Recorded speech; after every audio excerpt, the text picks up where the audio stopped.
नमस्कार मित्रांनो, स्वागत आहे तुमचं आताच्या ब्रेकिंग न्यूजमध्ये। मित्रांनो, भारतीय मार्केटमध्ये इलेक्ट्रिक कार्सना चांगली मागणी मिळत आहे आणि म्हणूनच अनेक देश विदेशातील कार उत्पादक कंपन्या नवनवीन फीचर्स असणाऱ्या इलेक्ट्रिक कार भारतामध्ये लॉन्च करत आहे। आता व्हिएतनामची इलेक्ट्रिक कार उत्पादक कंपनी विनफास्ट ही देखील भारतीय मार्केटमध्ये आपल्या इलेक्ट्रिक कार लॉन्च करण्याच्या तयारीमध्ये आहे। जानेवारी 2025 मध्ये झालेल्या भारत मोबिलिटी ग्लोबल एक्सपो 2025 मध्ये व्हिएतनामच्या इलेक्ट्रिक कार उत्पादक कंपनी विनफास्टनं त्यांचे अनेक प्रकारचे कार्स सादर केले।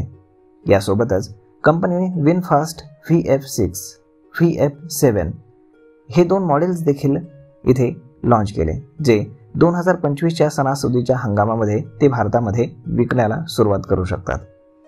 विनफास्ट पुढील वर्षामध्ये म्हणजेच 2026 मध्ये भारतामध्ये त्यांची सर्वात स्वस्त इलेक्ट्रिक कार विनफास्ट VF3 ही लॉन्च करेल। ही कार टाटा नॅनोपेक्षाही लहान दिसते, पण त्यामध्ये 4 लोक आरामामध्ये प्रवास करू शकतात।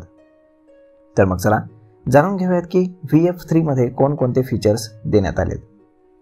तर मित्रांनो, विनफास्ट VF3 मध्ये एकदम बॉक्सी डिझाइन आहे, ज्याच्या दोन्ही बाजूला 2 मोठे दरवाजे आहेत, जे MG कॉमेट EV प्रमाणेच दिसतात।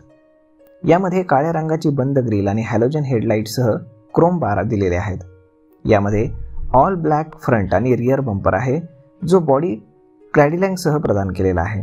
यामध्ये पुढील आणि मागील बाजूस ब्लॅकआउट भाग आहे, ज्यामध्ये हॅलोजन आणि टेल लाईटसह क्रोम बार आहे। VF3च्या केबिनमध्ये तुम्हाला एक जाड दिसणारे 2 स्पोक स्टीअरिंग व्हील आणि 10 इंची फ्लोटिंग टचस्क्रीन मिळतं। यामध्ये दिलेला फ्लोटिंग टचस्क्रीन हा ड्रायव्हरसाठी डिस्प्ले म्हणूनही काम करतो।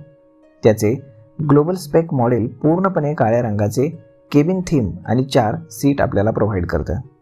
या कारमध्ये मागच्या सीटवर जाण्यासाठी पुढच्या सीटला फोल्ड करून तुम्ही जाऊ शकता।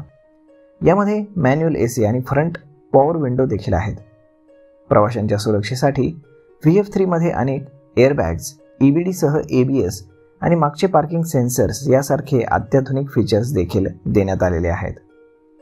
VF3च्या भारतातील किमती कंपनीने अद्याप मात्र जाहीर केलेले नाहीत, परंतु त्यामध्ये असलेल्या फीचर्सचा आणि सुविधांचा विचार करता त्याची किंमत ही 7 ते 10 लाख रुपयांच्या दरम्यान राहण्याची अपेक्षा आहे।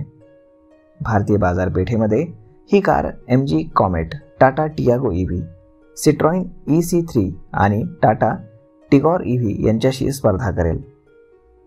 तर मग मित्रांनो, अशा पद्धतीने बऱ्याच कार कंपन्यांनी इलेक्ट्रिक कार्स भारतामध्ये लॉन्च केलेले आहेत आणि त्यापैकीच विनफास्ट ही एक व्हिएतनामी कंपनी देखील आता ॲड झालेली आहे।